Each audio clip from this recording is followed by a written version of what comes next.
제가 이 자리에 왔으니까 지하철 9호선의 연장과 관련해서 매우 기쁜 소식이 연일 들려오고 있어서 여기 우리 진선미 후보님 현수막을 보시면 잘 아시겠습니다만은 기획재정부 기재부에서 6,408억으로 사업비를 총 사업비를 확정을 했고, 그리고 그것에 대한 국토부 승인이 떨어졌습니다. 이제 완전히 사실 끝난 거나 다름없습니다. 네, 박수 한번 크게 보내주세요. 네, 우리 진선미 의원님께서 이 사업에 어떤 종지부를 찍었다고 해도 과언이 아닌 것 같습니다. 지하철 9호선 연장 사업은 오늘 이렇게 사업비가 확정이 되고 국토부 승인이 있기까지 상당히 중대한 세 가지의 계기가 있었습니다. 제일 처음 지하철 9호선을 연장해야 되겠다 라고 생각한 것은 보금자리 사업 때문이었습니다. 여러분 기억하시겠습니다만은 2011년도 제가 구청장 할 때 느닷없이 이명박 정부에서 16,000세대가 넘는 보금자리 주택을 우리 강동구에 그린벨트를 풀어서 짓겠다 이렇게 느닷없이 발표를 했습니다. 깜짝 놀랐죠. 우리 강동구의 그린벨트는 대대로 후손들에게 유보지로 물려줘야 할 땅인데 갑자기 그걸 다 풀어가지고 이런 임대주택을 짓는다는 게 말이 되느냐. 그리고 그때는 우리 그라시움, 아르테온을 비롯해서 이 주공아파트 단지의 재건축이 진행 중이었는데 보금자리 주택이 많이 들어오면은 이런 민영아파트의 사업성이 떨어질 거 아니겠어요. 그러니까 우리 고덕 주민들이 다 반발을 했죠.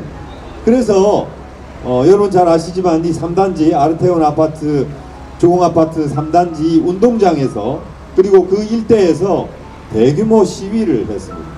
우리는 결코 그것을 받아들일 수 없다. 그렇게 한 3번 정도 5월달이었는데 너무나 뜨거운 땡볕에서 우리 주민들이 그렇게 싸웠습니다. 그런데 그렇게 싸우는 과정에서 물밑으로 우리 주민들과 접촉을 하면서 국토교통부에서 하는 사업인데 마냥 반대만 할 수는 없다. 이것이 이렇게 지정이 되고 절차를 진행시키면은 우리가 아무리 반대를 해도 국토부는 그냥 절차를 진행시켜서 쭉 밀고 나갈 수 있다. 그러니 타협을 하자. 우리가 받을 거 받고 보금자리도 우리가 수용을 하는 방향으로 가는 것이 오히려 현명하다. 그래서 4가지의 조건을 제시를 했습니다. 첫 번째가 바로 지하철 9호선을 연장하는 것이었습니다. 고덕강일지구로 연장하는 것. 연장을 하려면은 광역교통계획에 포함시켜야 되는데 그때 당시에 보금자리 지구가 3개였어요. 그 3개를 통합하다 보니까 광역교통에 포함시킬 수 있는 그런 근거가 생겼어요. 그래서 타당성이 있다. 그래서 9호선을 연장하자, 첫 번째는. 그리고 업무단지를 해달라. 3개 단지 중에서 고덕은 집을 짓지 말고 업무단지를 해달라. 그래서 탄생한 것이 바로 고덕 비즈밸리입니다. 그리고 여기 우리 고덕에 있는 음식물 사료화 시설을 지하화하고 현대화해달라. 그리고 생활체육시설을 해달라. 이렇게 4가지 조건을 제시를 해서 이것을 중앙정부가 국토부가 받아들이면은 우리가 보금자리도 수용을 하겠다. 이렇게 얘기를 했는데 의외로 국토부에서 그걸 덜컥 받았어요. 그래서 이 첫 번째로 지하철 9호선 연장 사업이 사실 실현될 수 있는 단초를 마련한 것입니다. 그러니까 첫 번째 단초는 사실 우리 고덕 지역의 주민들이 이렇게 떨쳐 일어나서 힘으로 된 것이고, 두 번째 중요한 계기는 이게 뭐 된다고 그냥 덜컥 된다고 만들어지는 건 아니잖아요. 다 이렇게 서울시 계획, 정부 계획에 반영돼야 되는데 2015년도에 박원순 시장께서 도시철도 5개년 계획이라는 계획 속에서 포함을 시켰습니다. 그래서 그 2015년도에 도시철도 5개년 계획에 반영시킨 거, 그것이 두 번째 중요한 계기고, 그때는 사실 박원순 시장과 그리고 그때 당시 구청장이던 제가 조금 노력했습니다. 물론 그것도 우리 주민들이 이렇게 뒷받침을 하니까 된 거죠. 모든 것은 주민들이 하는 겁니다. 그렇지만은 박원순 시장과 그리고 당시 구청장이던 저의 노력도 아주 중요하게 있었다, 이런 말씀을 드리고, 세 번째 결정적으로 중요한, 이 사업이 되느냐 마느냐를 최종적으로 판가름하는 사업이 혹시 뭔지 아세요? 예타라고 들어보셨어요? 예타? 예비 타당성 조사. 이 지하철 사업은 서울시비와 국비가 반영이 되는데, 서울시비를 반영하겠다고 해도 국비를 반영 안 한다 그러면 사업이 안 됩니다. 그러니까 국토교통부에서 예비 타당성 조사를 해가지고 그 조사가 통과돼야 예산계획이 수립되는 거죠. 그래서 바로 그 예비 타당성 조사가 2018년도 5월 달에 통과가 됐습니다. 사실 이 중대한 세 계기 중에서 가장 중요한 결정적 계기는 2018년도 5월 달입니다.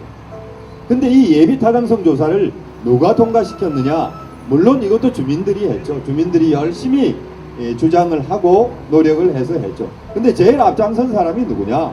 바로 진선미 후보입니다. 진선미 의원입니다.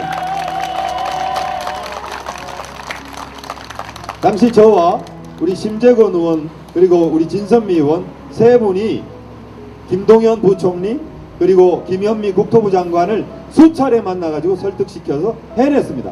근데 그 중에서도 우리 진선미, 김현미, 미미 자매, 뭐 안 웃어? 왜 이렇게 설렁하죠? 아, 자매. 아, 미미 시스터즈. 예, 미미 시스터즈. 의정활동하면서부터 너무나 가까운 사이이시고 이름도 비슷해서 당시 또 제가 원내 수석 부총 부대표를 하고 계셨고 그래서 국토부 장관과 긴밀히 협의하고 김동연 기재부 우리 부총리 겸 기재부 장관과 협의해서 마침내 예타를 사실 성사시켜냈습니다. 그것이 가장 중대한 계기였습니다. 그러고 나서 지금 이렇게 총 사업비도 확정이 되고 국토부 승인도 떨어졌습니다. 이제는 남은 것이 얼마나 빨리 착공하고 얼마나 빨리 개통하느냐, 그것입니다. 근데 여러분 가만히 한번 생각해 보세요. 지하철 9호선 3단계 사업 중앙보건병원까지 연장하는 사업도 사실은 2016년도에 개통 예정이었습니다. 2년이나 더 늦어졌어요. 예산 반영이 잘 안 돼가지고 앞으로 첩첩산중이에요. 누가 더 잘할 수 있겠어요? 누가 더 착공하고 개통하는데 누가 더 잘할 수 있겠어요? 당정청의 네트워크를 가지고 있고 미미 시스터즈 국토부 장관과 긴밀하게 협의할 수 있고 누가 더 잘할 수 있겠어요? 진선미 의원 아니겠습니까?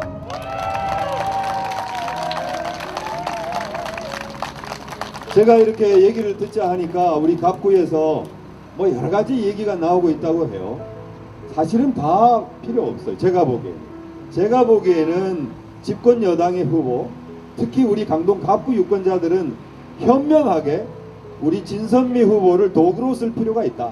특히 이 지하철 9호선 연장과 관련해서 계획은 다 확정되었지만 실질적으로 실천해 나가는 과정에 있어서도 진선미 장관 출신, 국무위원 출신이시고 당정청의 네트워크를 갖고 있고 국토부 장관 그리고 여러 국무위원과 아주 가까운 관계 그리고 경험, 풍부한 국정 경험을 가진 진선미 후보를 활용할 필요가 있다. 그렇게 생각합니다. 어떤 정치적인 이유나 이런 걸 다 떠나서라도 우리 진선미 후보를 잘 활용해서 우리 지역의 이 수건 사업을 반드시 성취해야 한다. 그것이 제가 가진 생각이고 여러분이 가진 생각이죠? 우리 진선미